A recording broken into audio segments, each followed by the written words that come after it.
I want to start by saying thank you, everyone, for being here. It's encouraging seeing so many people here tonight. It's encouraging seeing our numbers starting to grow again as a lot of the college students move back here. It's a good thing to see a lot of familiar faces that have been gone for a while. We've certainly missed you. We're glad that you're back. If you are a new college student moving into the area, I ask that you stick around after services. Let us get to know you. We'd love to talk to you. I'm a senior now, looking back on all my years here, and I recognize that I should have done a lot more of my time because it does go fast. And so find ways to get involved early. If you haven't been added to our group meet yet, find me. I'll get you added to it. Find any of the college students that have been here for a while. They'll get you added to it. We plan a lot of different things. We'd love for y'all to come. Great way to get involved. Great way to make a lot of relationships.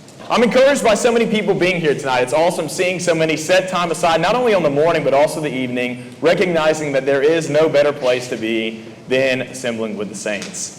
Now, I'm sure many of you recognize this already, but I have developed the unfortunate habit of preaching sermons about the exact same thing the person on Sunday morning did.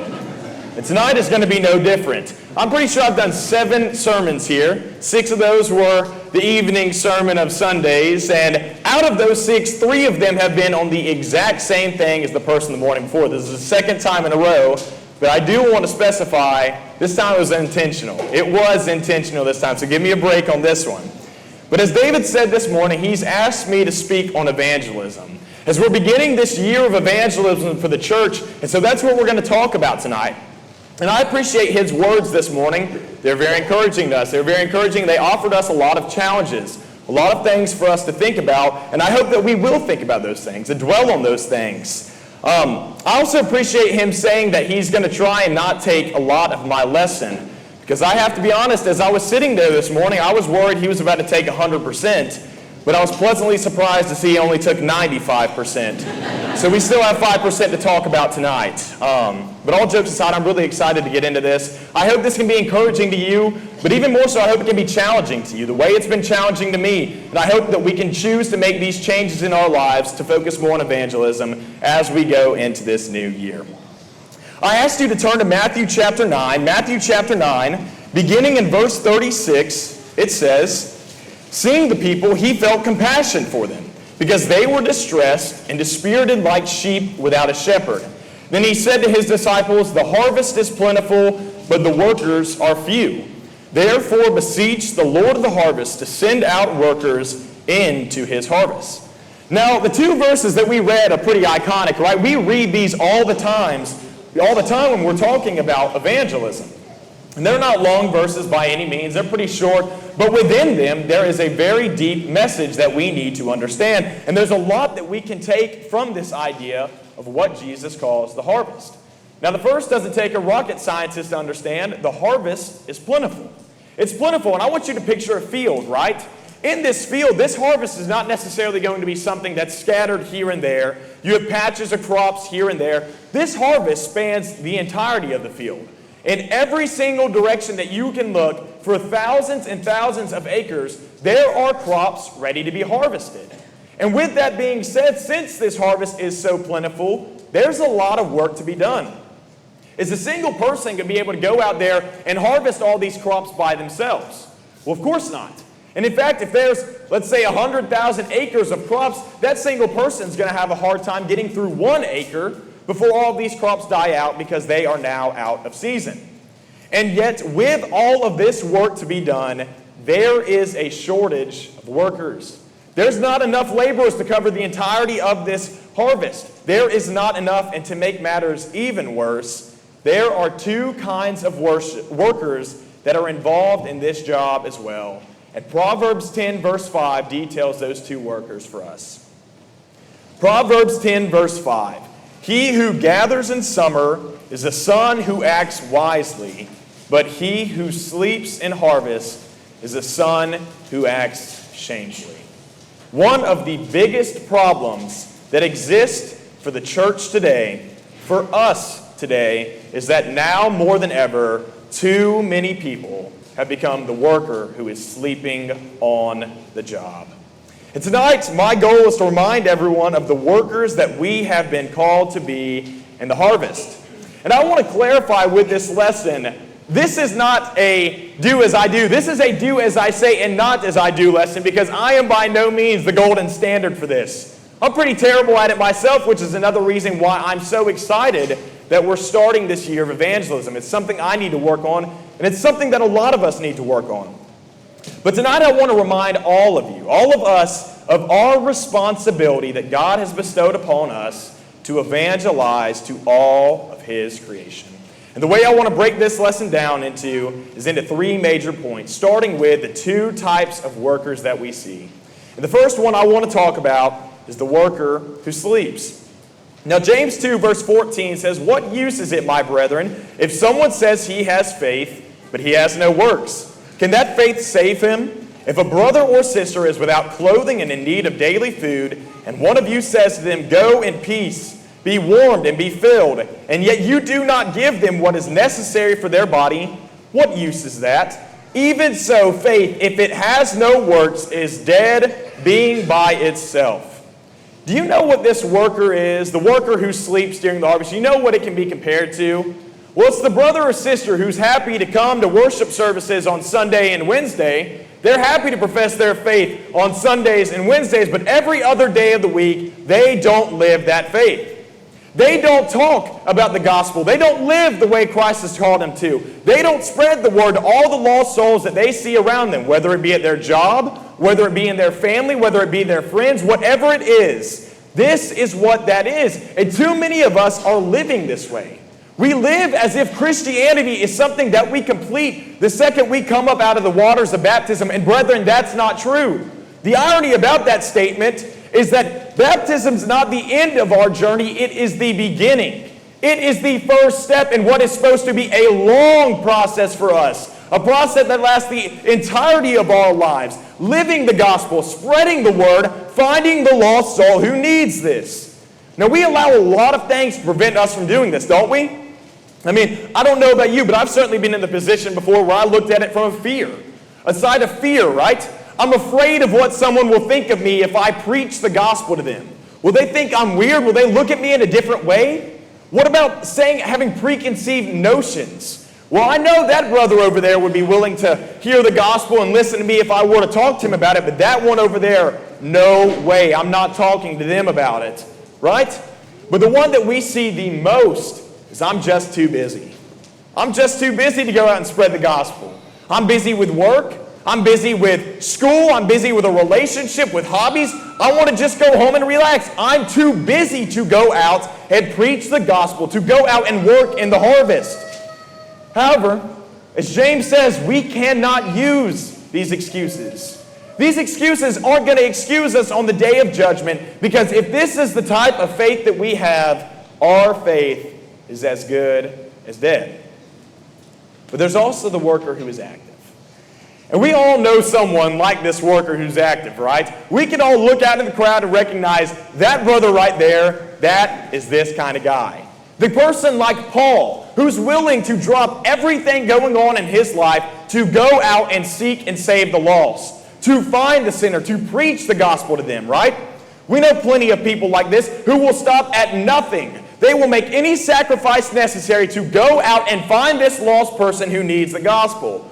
Someone like Paul who has the mentality of, woe is me if I do not preach the gospel. But have we ever thought about why? Why do they live this way? Why do they have this perspective? Why do they do these things? Why did Paul?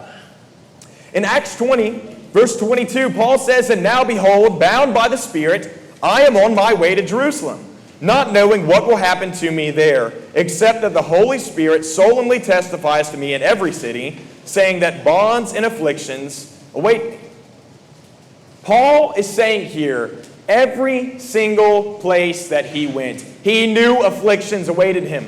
He knew persecutions awaited him. Walking into a city, he knew he was going through the same cycle time and time again. Preach the gospel, make some Jews angry, get stoned, get spat on, kicked out of the city, and go and do that again. Why does he still preach the gospel?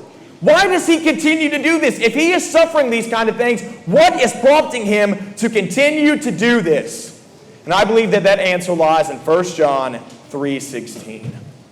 1 John 3:16. We know love by this, that he laid down his life for us, and we ought to lay down our lives for the brethren. The reason why he did this is love. And what this verse in 1 John 3:16 is talking about is not necessarily laying down our lives in the sense of having to die. That's certainly something that could apply. It's talking about making sacrifices. It's talking about putting our personal desires, our personal wants, the things we want to do to the side because we care more about preaching the gospel. Paul did this. He suffered these persecutions. He endured these things. And the reason that he did that, the reason he dedicated his life to serving God, to preaching the gospel, was because of love. Because Paul recognized that Jesus loved him. And he wanted the other lost souls around him to understand that love that he had come to know. And that's no different from the active worker. The reason that active worker is so willing to be active, to be busy, to be consistently working is because of love. They want others to understand the unfathomable love that has been showed to them.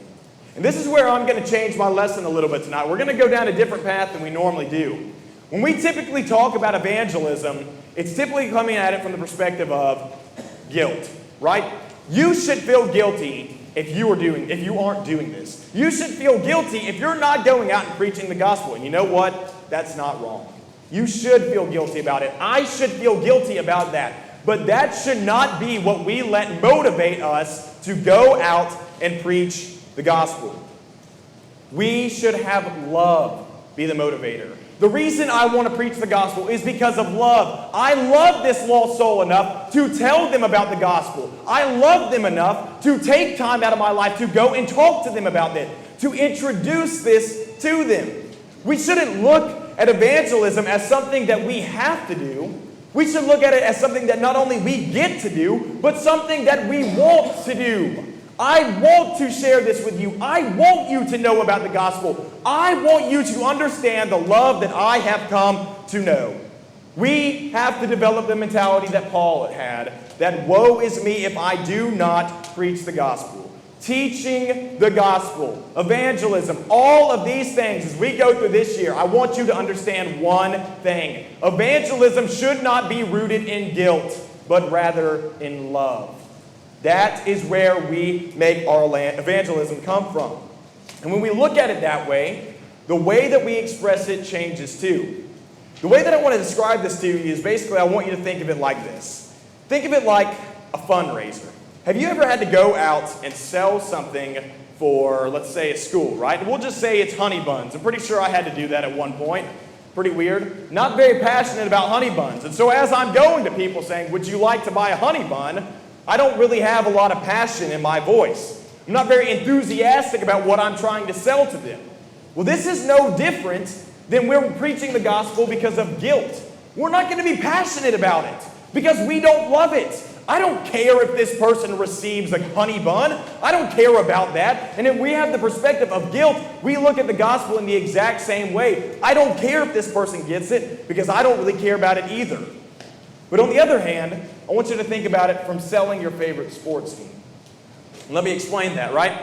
Let's say that a friend comes to you and says, look, Jesse, I've been getting into really into NCAA college football recently, and I'm trying to figure out what team should be mine. I want to know which team I should cheer for. Do you know what I'm going to do? I'm going to stop right there, and I'm not an Auburn fan, but I'm going to pretend to be for a second. And I'm going to say, sir, have you heard of Sanford Hall? Because Sanford Hall is the most beautiful building in the world. Our campus, second to none. This is the best campus in the world. Auburn is the place to be. You know Bo Jackson, Cam Newton, Charles Barkley, Frank Thomas? Those guys are awesome, right? They went to Auburn. All of these wonderful things. You know Toomer's Lemonade? You get that in Auburn. You see how I'm talking about that? I'm talking about it with passion. I'm talking about it like I actually care about it. And when we have love in our hearts and use that to fuel us while preaching the gospel, that is going to be the same thing for us. We're going to be passionate in the way that we talk to others about it because we want them to love it. We love this, and I want you to love it just as much as I do, so I'm going to explain it to you in that way. This is the mentality that we need when preaching the gospel, but not only because it changes the way we express it, but it also changes the way others receive it. Right? Now, going back to the honey bun example, do you think anybody's going to be very enthusiastic and excited when I'm saying, yeah, you should buy a honey bun? No, they don't care about that. But when we're passionate and when we're talking about something that I care about, it's easier for someone else to be passionate about it as well. The way that I want to explain this is by looking at the story of the Philippian jailer. We know the story of the Philippian jailer. We know what happened in Acts 16. What was it that touched that man's heart that night? A lot of people will say it's that miraculous event. It's seeing that play out and seeing these prisoners live. And you know what? I'd agree that's certainly a part of it. But that is not all that led to this man asking the question that he did. Let's read Acts 16, verse 27. When the jailer awoke and saw the prison doors opened, he drew his sword and was about to kill himself, supposing that the prisoners had escaped. But Paul cried out with a loud voice, saying, "Do not harm yourself, for we are all here." And he called for lights and rushed in, and trembling with fear, he fell down before Paul and Silas. And after he brought them out, he said, "Sirs, what must I do to be saved?" Well, that miraculous thing, while that earthquake certainly played a factor into why this man wanted to obey the gospel, that is not all it was. What really it was is the way he'd seen Paul and Silas act the entirety of that night. As they're sitting there in prison, singing hymns, giving thanks, praying to God, praising Him, although they're in the worst place possible, right? But it's furthered by them remaining in the prison, right? The prison doors are wide open. They could get out of there if they want. They could very easily walk out of that prison and get out of Dodge, avoid all of this persecution they're about to face, but they didn't. Why? Why did they not do that? It's because they cared more about the lost soul standing right there in front of them than they did about their personal well-being, than they did about their personal comfort and about what was going to happen to them. And when we are preaching the gospel of Christ, this is the mentality we need. We need to be willing to sacrifice anything, whether it be comfort, whether it be whatever, if we wind up in prison, I don't know, whether it be our time or effort or energy or money, whatever it is, we need to be willing to sacrifice those things. Nothing should ever come between us and spreading the gospel to a lost soul. That is what our work is. That is what we do in the harvest. That is what Jesus has called us to do. And James 2:22 says, "You see that faith was working with his works, and as a result of the works, faith was perfected." You know the irony of this? While the sleeping worker, his faith was as good as dead. His faith was as good as dead, is what James says, and yet the active worker, his faith is perfected.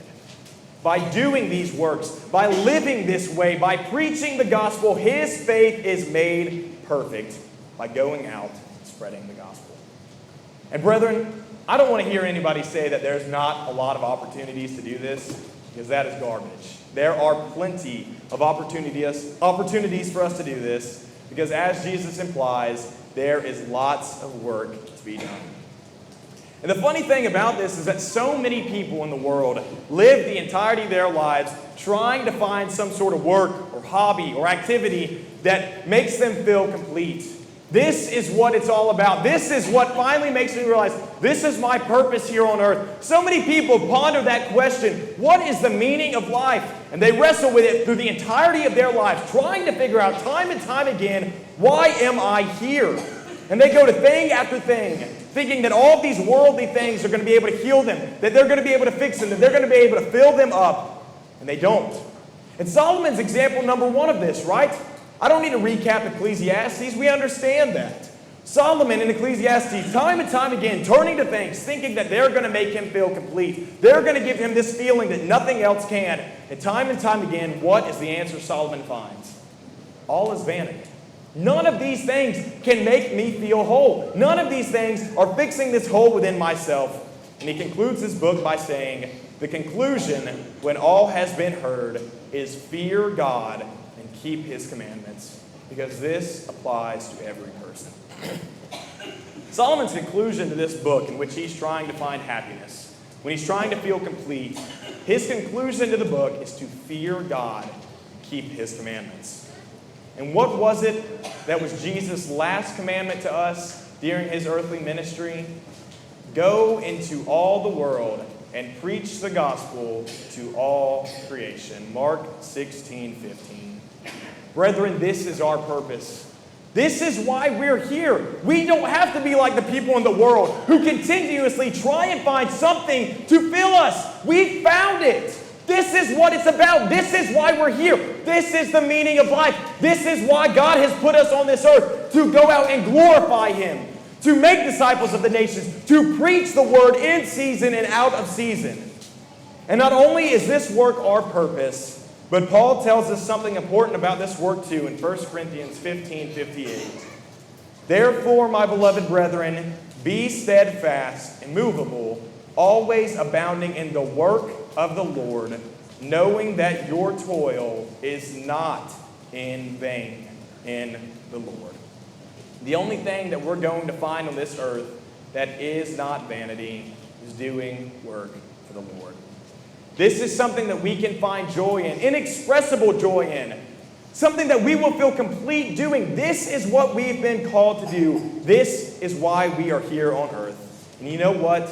There is no shortage of this because the harvest is plentiful. I missed 2 slides, my bad. Anyways, we have seen that this summer more times than not, right? We have seen this summer more than ever. We have had a lot of baptisms. And I understand baptism is not something we're ever going to gauge by numbers. It's not we're trying to have a set number of things. We're trying to preach the gospel. But it has been encouraging seeing so many make the decision to put on Christ in baptism this summer. Not just here, but also in other churches as well. And I'm going to read a few of those names out to you. If I forgot your name, I apologize. I really tried to think back across, but there were really a lot of them. But we had Emma Miller, Miriam Lopez Chavez, Michael West Sr., Ryan Seymour, Heather Seymour, Noel Garrett, Shepard Hall, and Guan Zo Sim. And as David said this morning, I want to talk to you a little bit about Guan Zo's story tonight. Because I do believe that his story is probably the best example I could give you for the importance of being an active worker. Now, when Guan Zo came here, he was closer to being an atheist than he was to being a believer.